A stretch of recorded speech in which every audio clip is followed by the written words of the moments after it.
That's where the fun is. That's the best time I've had all week. Just the sound of that motor, man, and you feel this incredibly heavy, and this is a heavy vehicle. I mean, you can sense how heavy this thing is, right?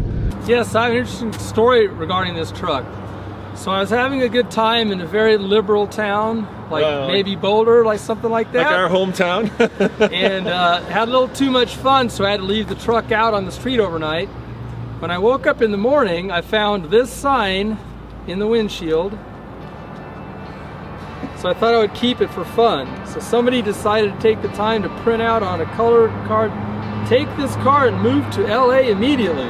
Chances are you probably know what this is, because if you're my age, you probably had a poster of this car on your wall when you were a kid. This, of course, is a Lamborghini Countach.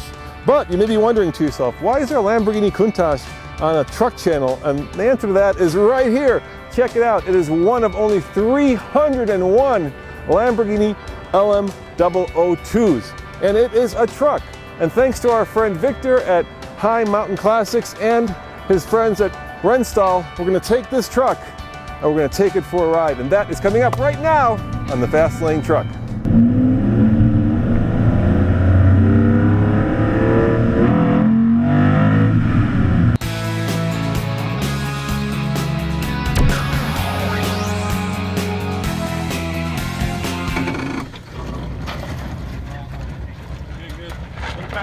Passenger, there you go.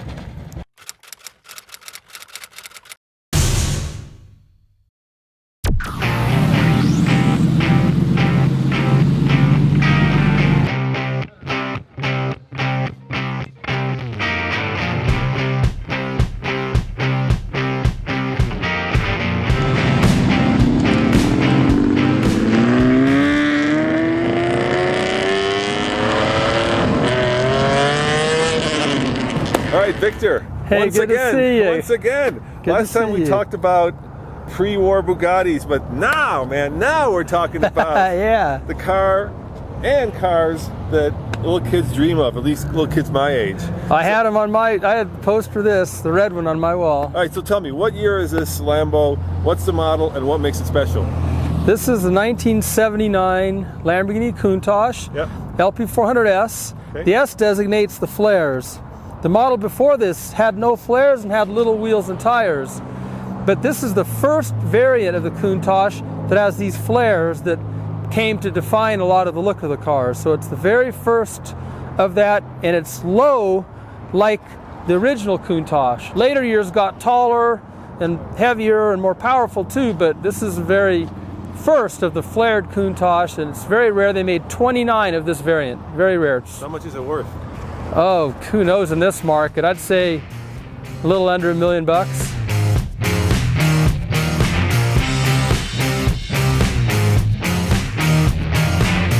there's a couple of unique things about this car, right? First and foremost, open up the door, because that's what everybody knows. Well, the signature Lamborghini part, and you might edit this, but the saying goes, the doors go up, the panties go down. We won't have that. I like that. Is it true? I'm pleading the fifth on that one. All right, let's look in the back. Let's look in the back. Show me what's under the. That's what she said. All right. So how big of an engine is this? I take it it's a 12-cylinder. It's a V12. It's 4 liter. 4 liter V12. The number in the name LP400S. The 400 stands for the displacement. Yep. 4 liter, 400 deciliters, I guess. And how many horses are under there? 375 horsepower. In 1979, that was a ton. That was a ton, especially going to the back wheels. Yes, Right, and it's a very light car, so this was still the fastest production car of its day, like Countach pretty much was all the way through the run. Now, there's something unique about this version of the car, right? And I don't want to touch it, but this aluminum, is it aluminum or is it metal? It's aluminum. It's a very steel. thin, right? It's like beer can. It's a steel tube chassis with an aluminum skin over the body. Yep. Body's aluminum. The first one had 1 millimeter thick aluminum, as does this one. That's like a beer can. Yeah, you can't Don't let anyone touch it. You can only push on it in certain places. The body is just to direct the air over it and to look cool. It's really light. In later variants, they doubled the thickness so it was less fragile, but that made it heavier. Then they had to make more power, and that's the whole domino effect of heavier and heavier. But it's very fragile. You have to be careful to not let anyone lean on it or touch it. You can't let your girlfriend sit on it, nothing like that. It'll bend. People know about this car, but what people don't know about is this truck, right? And that's why we're here. We're here to take a look at the LM002. LM002, and this is exceptionally rare because this is basically, well, it's basically a Hummer before the Hummer.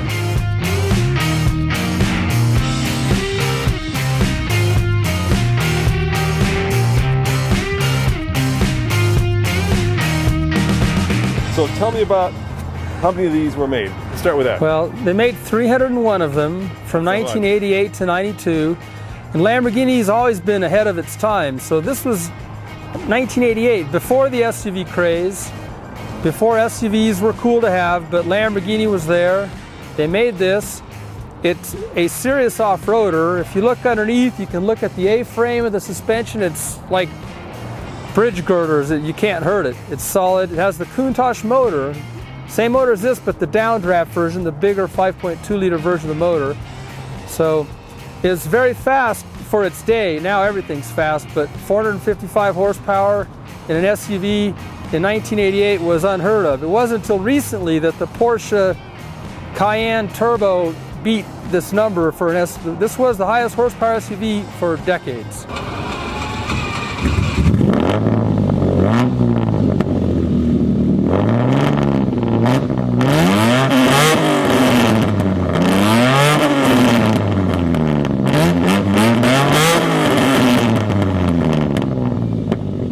Let's start with the chassis, right? It's kind of unusual because it's just like that car, right? It's a steel tube chassis, yeah. Steel tube. It's like a race car, basically. It's a steel tube chassis, and I'll pop through it. You can see it better. Let's pop it. But first, I want to point out they're totally different vehicles. But if you look at them, you can tell similarities. They both have the radical, sharp-edged, futuristic look. Like, look at the angles right in here, and of this. How you can see it. There's design features similar on a Countach, which the wedge shaped, all the angularity and the futuristic look exists in both.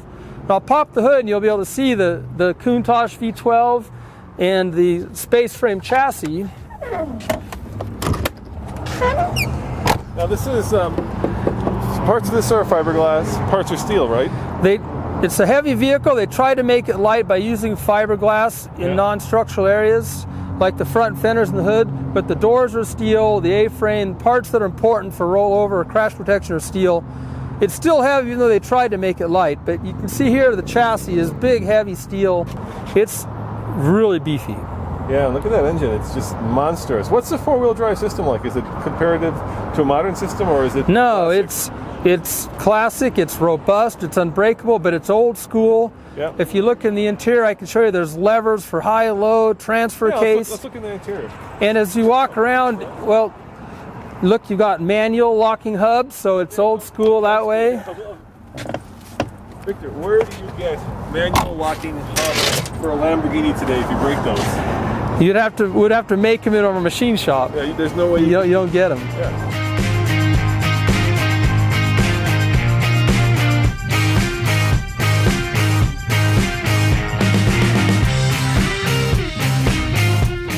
So it's old school in here. Yeah. It's a 5-speed transmission. It's very similar to a Hummer. Well, the reason why they have that similarity is because to be a serious off-roader, you want the drivetrain, engine, transmission, drive shaft, everything up high so you can go over big rocks and grades. You don't have anything hanging low to hang up. So this tunnel goes around the back of the engine, the transmission, transfer case, drive shaft, all that stuff is tucked up in this big tunnel. That's why Hummers and these have these big wide tunnels, because they push everything up in it so you can be seriously off-roading. So now I see 4 buttons. I see low, 4x4, 4x2 lock, and just regular 4x2. So this is the normal street mode. Okay. You can put it in 4x4, you have high and low, you have a transfer case. Yep. And in 4x4 locked, all 3 differentials lock. So you can if you're lock all 3, the middle, front, and rear. So all 4 wheels are turning at the same time. Yeah, it's no computers, no electronics, all old school, Works great. You just might get a little muddy unlocking and unlocking hubs, but that's part of the fun of going four-wheeling, I think. So have you gone four-wheeling yet? I did when I first got it, and then I realized that it's too nice, and you know, this cream-colored leather, it's too hard to clean. I was like, you know, let's just use the Jeep for the off-roading, because this is too hard to keep clean. Yeah, I mean, look at it's not Alcantara up here, but it's really nice. It's like, yeah, it's pretty crazy. It's a velour. It's very, very beautiful leather interior, just like a Countach. Leather, wood, everything's wool carpets, everything's very high quality. And of course, the 1980s ashtray. You know, this is an 88. This ashtray is exactly the same as that 79 ashtray. They're interchangeable. They're the same. In fact, these cars were even driven on the Pikes Peak Hill Climb and Paris-Dakar. Wow. If you YouTube or Google those, you can find history of them running in those. The 002, huh? LM002. Also known as the Rambo Lambo, because in the 80s, the Rambo movie franchise, Sylvester Stallone was popular, and Sylvester Stallone owned one of these, as did Eddie Van Halen. All the 80s famous people were getting them, and so this is known as the Rambo Lambo. If you Google Rambo Lambo, you'll see these and all kinds of stories about them.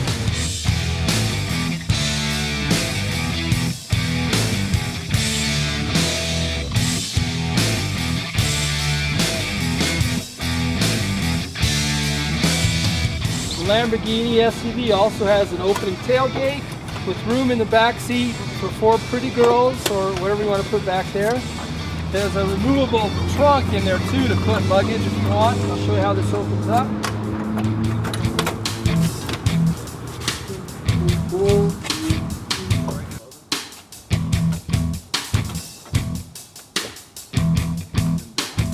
How much do you think it's worth? One just sold for $307,000 last month. It was featured in Sports Car Market, so that's a good I didn't think it was that nice of one. It was pretty rough, but they're so rare, rough or not, they're all probably worth about that, I'd say, because you can fix them up. And you've got 47,000 miles on it. Yeah, it gets used. Yeah, it gets used. That's a great thing. I mean, you know, the other Lamborghini over there, if you breathe on it, you're going to dent it. This, you can beat on this. You can beat on it. You can drive it. Does it work as an everyday driver? Yeah, it's got carburetors, right? So those have got to be. It's got 6 Webers that we'll point out when you go under the hood. Yeah. It drives around nicely. It sits up high. Yes, it drives around nicely around town. The bad thing is it gets 6 to 8 miles a gallon. It gets really bad mileage because the engine is so big and the truck's so heavy, and it's old school with carburetors. I'd say it weighs probably 6,000 pounds. It looks like it, yeah. And how fast do you think it is 0 to 60? Do you remember? Yeah, I remember the specs. You can look them up. It was very fast in the day. It was 0 to 60 in about 8 seconds, which sounds slow today, but that was like an IROC Z back then, or a Fox Mustang. That was a big, four-wheel drive. That was like, Mustangs and Camaros and did that kind of speed. But for a big truck, that was unheard of. You know? Let me drive it? Can I drive it? Yeah, sure. All right. Well, let's go for a ride.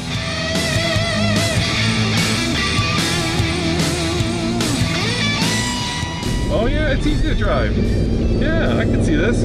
Does this steering wheel move? No. No, you're stuck in this position, huh? Now this power hood is like the biggest power hood I've ever seen. All those carburetors are underneath it. Remember how high up the carbs are? Yeah. And that's to keep them out of, if you're fording water and stuff. Yeah.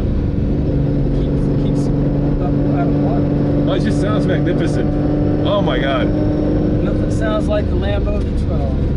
And for being, how many years is this? This is 88, right? 98, 2008, 37-year-old truck. It does really well.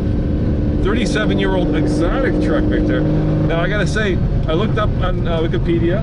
Wikipedia says they made 328. Well, I think it's 301. You don't always believe what you read on the internet. This is true. That might be counting some prototypes. They made some with bigger motors and some prototypes, but I think the real number is 301. So you guys must be wondering what it's like to drive. First of all, it's actually remarkably modern, right? It's, except for, of course, the fact that the transmission's a little tricky, right? Yeah, you gotta get used to it. Once you learn it, it's fast, but it's like anything, you gotta get used to it. But steering is just easy as pie. Brakes are good. Brakes are good. Seating position is wonderful. You can see out of it. And you get the sense of like you're the king of the road behind this thing, right? When you get to about 4 or 5. There it goes. Yeah, there we go. There you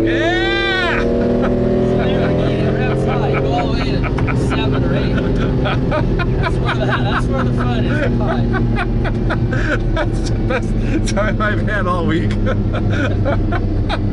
Just the sound of that motor, man, and you feel this incredibly heavy, and this is a heavy vehicle. I mean, you can sense how heavy this thing is, right? Yeah. You said you thought it was 6,000 pounds. I think it might be even more than that. I had never weighed it. Yeah, but my God, But if you want to go fast, rev it up. Just like Countach or Diablo, they're all made to rev.